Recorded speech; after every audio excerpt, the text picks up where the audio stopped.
Okay, so this is lecture 4, part 3. We're going to look at this theory of system design. And this is material that is coming from these two references. This is not coming from your textbook, so this is additional material. And what we are going to look here is these different type of requirements, functional definitions in terms of your system design.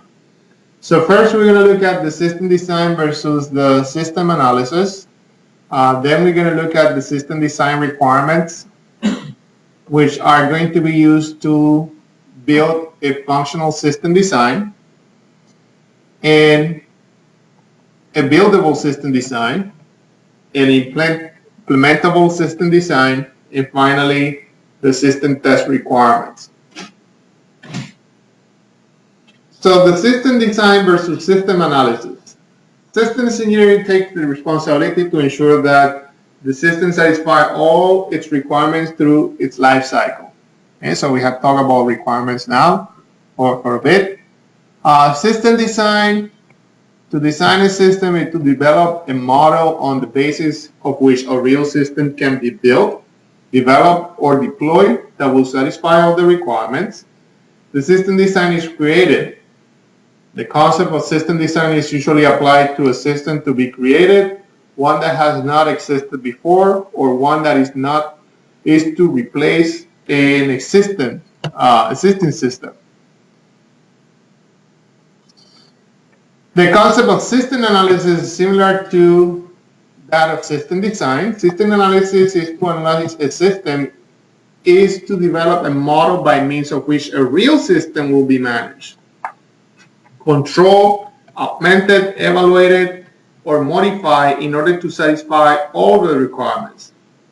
Okay, so now we are analyzing a system by the means of a model for which we are going to manage, control, augment, evaluate, or modify in order to satisfy the requirements of the system. So both system design and system analysis depends on models. The concept of a system analysis is usually applied to a system that exists, where frequently the objective is to improve performance or reduce costs, or to add a component, or to take advantage of new technology. So if you have taken the Dr. Ashiambapur class on simulation, he teaches Arena. Most of the time what we are trying to do when we build these models is to see how can we improve an existing system by means of adding new technology, or maybe adding more resources, employees, or new machines, or reduce the cost by changing a policy, and so on. So that's what we do with the system analysis. We're trying to build a model, and we're trying to improve that system by using that model. The concept of system analysis is sometimes applied also to a system that is presumed to exist, but it's actually represented only by a model in a computer simulation where the objective is to evaluate the system. This later type of system analysis is an intrinsic part of the system design process, and it's the focus of this course. System design requirements. Requirements for a system to be developed address the needs and objectives of the stakeholders, and you have to keep that in mind. In your case, at least for the project, you don't have a stakeholder. You're basically the stakeholder and the designer for the system. You're responding to yourself. You're setting up these requirements, and you're trying to design that new system to satisfy the requirements. But most of the time, when you are tasked with designing a new system, that's an assignment that is coming from maybe your boss or a company manager. So the development addresses the needs of the objectives of the stakeholders, the people who is in charge. Requirements are a specification. Okay, so we are specifying what the system must do. There is a hierarchy associated with requirements, just as there is a hierarchy associated with the system. The requirements are a specification. Okay, so we are specifying what the system must do. There is a hierarchy associated with requirements, just as there is a hierarchy associated with the system. There is a hierarchy associated with the system. So we have some customer requirements, right? So these are the mission needs and the engineering requirements. So again, the company can come to you and say, okay, I need a system that is capable of doing this, this, this. This is the problem that I'm facing. You have to take that information and you have to translate that into system requirements, the system requirements, component requirements, and configuration items requirements. These are the detail requirements. You take the information from them and you translate that as a systems engineer. Most of the time, when you are meeting with the people having issues or with the problem that are seeking for your help, most of the time they have an idea of the problem. They're seeing things, they want to fix those things, but they don't necessarily understand what the real problem is. Why are they seeing that? And part of your assignment or part of your work is to try to understand what the real problem is. For instance, you can have, like in healthcare, you can have a problem in terms of your staff, saying like you have a big or high turnover, meaning that you have a lot of people that stay in your company or in your hospital for a very short period of time. That is a problem because, like every company, when you bring a new employee, you're putting resources into training the new employees, and it takes some time for you to recover that expense. So you don't want to train people and for them to leave in a month or 2 months. You want to train people to keep them in your company so they can provide service. So that's the problem that they see. They can come up to you and say, okay, I'm having a problem and have a very high turnover. In this company, let's say you work for Amazon in a warehouse, and you have a very high turnover rate. So that's the problem, right? How do you fix that? You need to have a better understanding of why that's happening, right, in order to be able to address that. So they can come up with that problem to you, and part of your assignment is, okay, so what are the things that are affecting or are inducing people to leave the company, so I can try to target those to fix the problem. So maybe one of the things that you have to do is provide flexible shifts, or maybe you have to put some standard shifts. Okay, but in order to find out what's going on, maybe you have to raise your salary. Maybe you need to provide better benefits. Maybe the conditions in the warehouse are not good and people are just not happy working there. So there could be many things. So how do you find out, how do you state the problem in a way that you can solve and provide a system to keep employees there? That will be the assignments. Missions or needs requirements, these are related to the needs associated with the missions or activities that are important to one or more groups of stakeholders. These usually relate to the system level of the system hierarchy, and are stated in the context of the operation of the system in question with other systems. They represent the stakeholders' preferences for increased ability to perform the activities with the introduction of the new system at lower cost and faster time than the existing capability. Originating requirements, these are statements by the stakeholder about the system capability that define the constraints and performance parameters within which the system is to be designed. Systems engineers take these high-level requirements and derive detailed requirements as the engineering design process progresses. Again, and going back to the example, okay, I have a very high turnover in my facility. So you take that information and you try to derive some detailed requirements. So what are the things that are making this happen? More generally, we will refer the above two categories of requirements as customer requirements. The customer will include all the stakeholders and any interested parties or those that will be affected by the system to be developed. So if you are designing a system that is going to be used by students, you have to take into account the students as part of your definition of the requirements. If you're designing a system that is going to be used by teachers, you have to take into account the teachers as part of the derivation of the requirements. Those are, in addition to the stakeholders, the users of the system. They are going to be affected by the system development. So they have to be taken into account.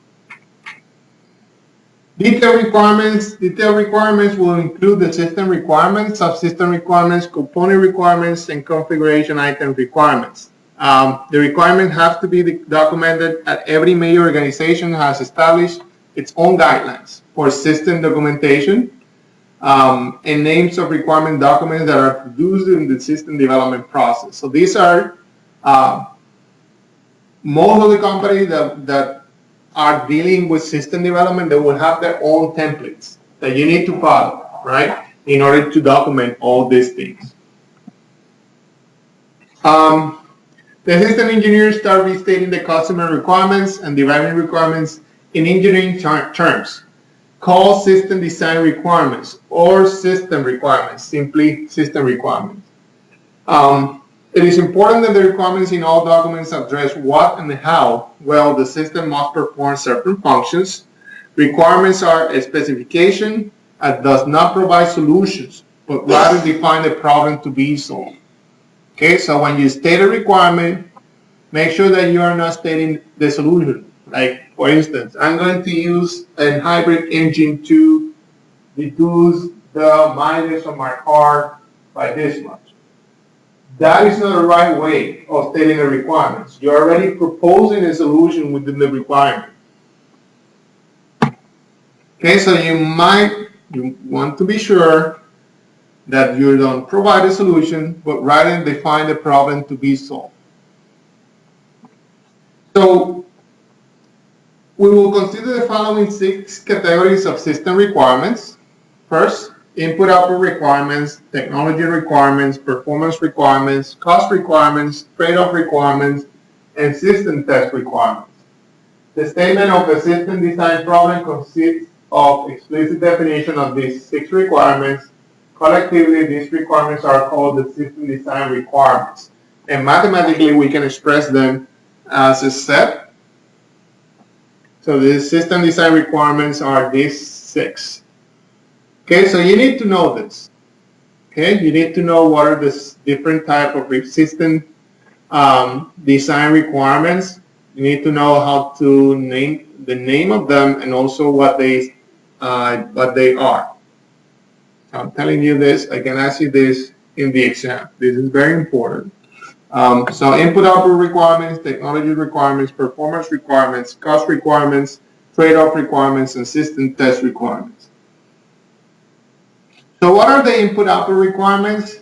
The statement of the problem of design of any system must begin with the definition of the inputs that the existing system shall accept, process, or receive, and the output that the system should produce. So, for example, if you're looking for a new system for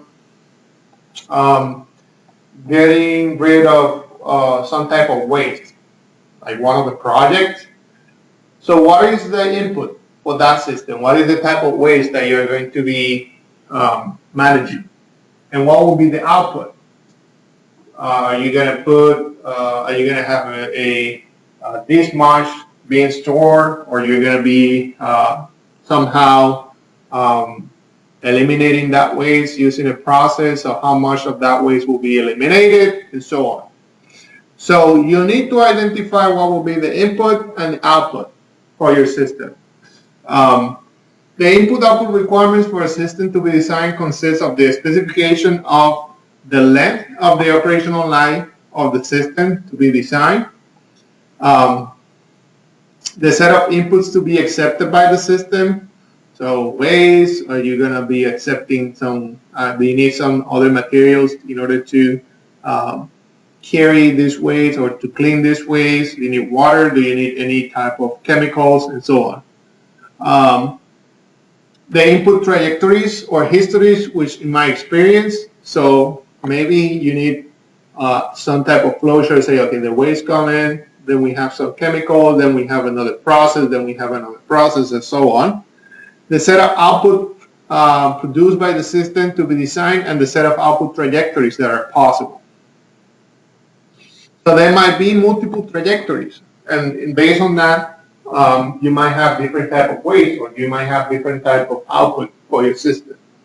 If you are looking at retention of students, you have this input system that is designed for the retention of students. You have this input students. They have these programs, but that doesn't guarantee that each one of the students will have the same trajectory, right? So you have to think about different trajectories that the student can go through, and that will define also the output. The eligibility function that matches outputs and inputs, or input trajectories, are eligible output trajectories. It limits or specifies the behavior of the system to be designed, and is usually based on physical laws. Every system of interest to systems engineering accepts and processes input and produces output. Okay, recall the open system concept and the dynamic system model. Some input examples, for instance, here we have four. The input to a computer include keyboard stroke, electrical power signal, signal from modem, Ethernet, information from the hard drive, USB drive, etc. Each key on a keyboard could be considered an input port for the computer. At any given time, the input from the computer will be considered the collective conditions of all input ports at an instant of time. What that means is that at every second, if you're working with a computer, you can have multiple inputs coming into the machine. Keyboard, information through the internet, information from the memory. So at any given time, the input from the computer will be considered the collective condition of all the input ports, all the inputs that you're receiving at that exact time. If we keep a record over the period of time of all the inputs to a computer, that record will be an input trajectory, or ITC. Output examples. Output for a computer include the monitor image, information on hard drive, signals to a model printer. Each pixel of the monitor could be considered an output port for the computer. At any given time, the output for the computer will be considered the collective conditions of all the output ports at instant. If we keep record over a period of time of all the output from the computer, that record will be an output trajectory. Okay, so let's do functional system designs, and we will stop at this after this one, and we'll continue on our next lecture. So functional system design, the input-output requirements determine a set of system design that satisfy input and output requirements. So you give this input to your system, this is the output that the system must generate. A functional system design, or FSD, is a system design that satisfies the input-output requirements. Okay? A functional system design specify what the system should do in order to accomplish its mission. A functional system design can be thought of a logical design, and functional system design satisfy all the input-output requirements. So if you come up with a design that is capable of satisfying the input and generating the output that you're expecting, then we call that a functional system design. Okay? Functional system design can be thought of a logical design, again, that satisfies the input-output requirements, specify what the system should do, and not how the system can do what it should do based on the available technology. Some functional system design may not be buildable in the technology. For example, the functional system design could be defined to specify instantaneous mass transfer, a function not implementable in any technology known at the present outside science fiction. Okay, so even though you are saying, okay, I'm going to use this I want to have a function that is going to provide me with instantaneous mass transfer. This is not implementable right now. There's no technology that could be used to do that. Okay? So this, even though it's a functional system design, will not be buildable because you don't have the technology to satisfy this. Okay?